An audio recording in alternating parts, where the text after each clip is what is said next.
So what I want to do here is try another One Punch Man video.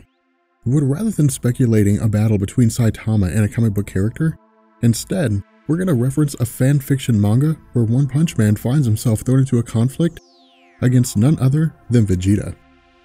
Now while this is fairly short, I'm hoping you come away with this with a good idea regarding the kinds of future conflicts we might see if fans choose to delve further into this method of storytelling. So while I haven't been able to trace down the roots of who created this manga besides the fact that it's a fan of anime and the manga genre, after surfing the front page of Reddit once all the links were purple, I did some research and found that the story was originally created in Japanese and translated by a Reddit user named Urson Templar. Having said that, instead of being a lower quality fanfiction on par with the way One Punch Man was originally drawn, instead, this story is done exceptionally well and is probably as close as I've seen to Akira Toriyama's original artwork. So with the story opening up, we actually join Vegeta in the middle of an afternoon training session. Where normally Vegeta would be training within his own facility, because Bulma wears the pants in the family, Vegeta was kicked out so that Trunks could receive training from a visiting teacher. Now while it's entirely possible that Trunks is indeed being trained by a teacher, this most likely means that Bulma's knocking the boots with somebody else. However, while in the midst of training, Vegeta is suddenly met by Saitama, who's looking for a supermarket. Now the funny thing about this fanfiction is that it treats Saitama as if he's been there the entire time, and it simply just stumbled upon Vegeta in the midst of training.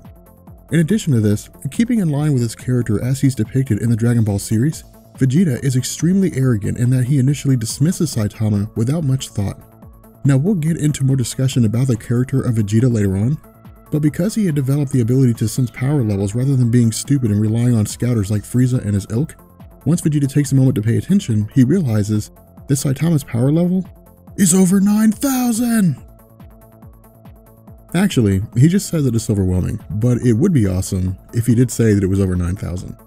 But continuing with this line of thought, something that I hope you notice here is that Vegeta's response is actually the same as when he met Goku for the first time.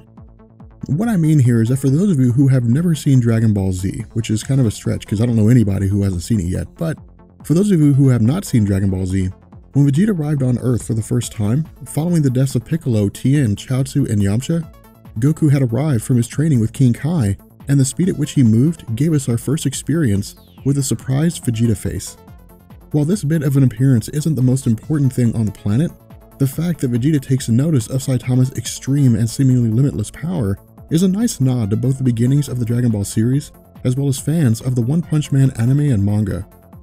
What's also cool here is that the original author actually writes Vegeta almost perfect. Again, where we had previously touched on the arrogance of his character, I want to sort of highlight this again. As a combination of pride and arrogance as well as courage and ambition, in a lot of ways, Vegeta represents the very essence of what it means to be driven and motivated.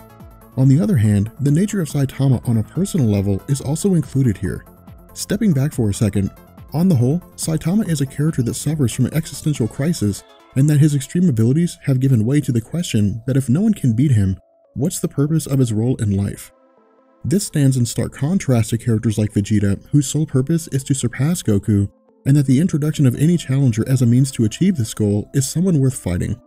In addition to this, the author of this manga continues a standard approach of providing fast-cutting scenes with little dialogue, providing emphasis on the impact of the characters as they block attacks.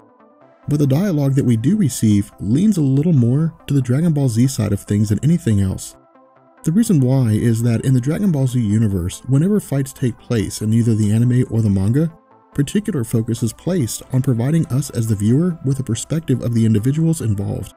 For Vegeta, the fact that One Punch Man is as strong as he is begs the question of how someone with such extraordinary ability could exist on Earth, especially considering that the Saiyans are largely considered to be the dominant force in the universe.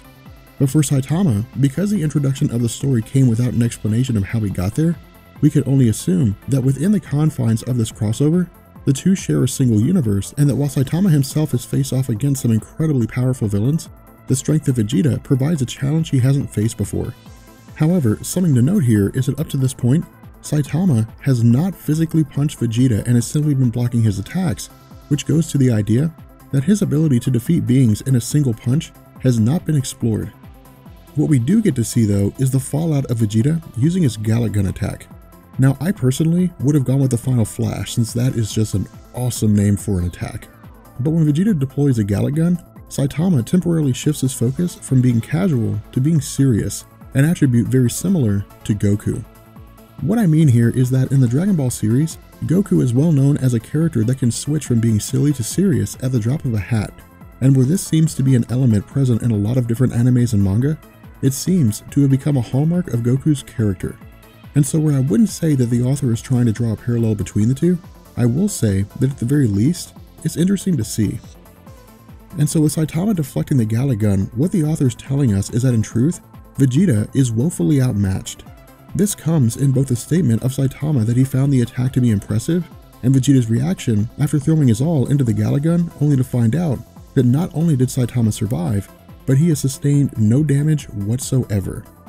Now this is a bit of writing that would appear to polarize some readers, and that following with expectations, Dragon Ball Z fans would refuse to believe that Saitama could withstand this attack, while One Punch Man fans would maintain that he easily could.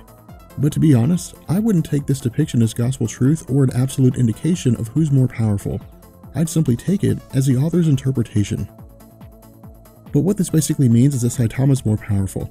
Furthermore, when Vegeta demands to know how Saitama reached such a high level of strength, the reply of running 10 miles and performing 100 push-ups, sit-ups, and squats every single day goes unbelieved, especially in the face of Vegeta having trained 450 times Earth's gravity, an experience that would dwarf Saitama's regimen if you choose to side with the anime. And so with Vegeta preparing to power up and become a Super Saiyan, the battle's cut short when the boss calls, informing Vegeta that dinner's ready. Recognizing his place in the bigger picture, Vegeta brings things to an end by informing Saitama that he has to head home. And so as the comic winds down, Vegeta extends an olive branch by swapping digits under the intention that the two get together another time and finish their conflict. With that being said, we're going to bring this video to an end, and let me know down in the comments section how you guys felt about this video. Did you love it? Did you love it more? And I will catch you guys later. Peace.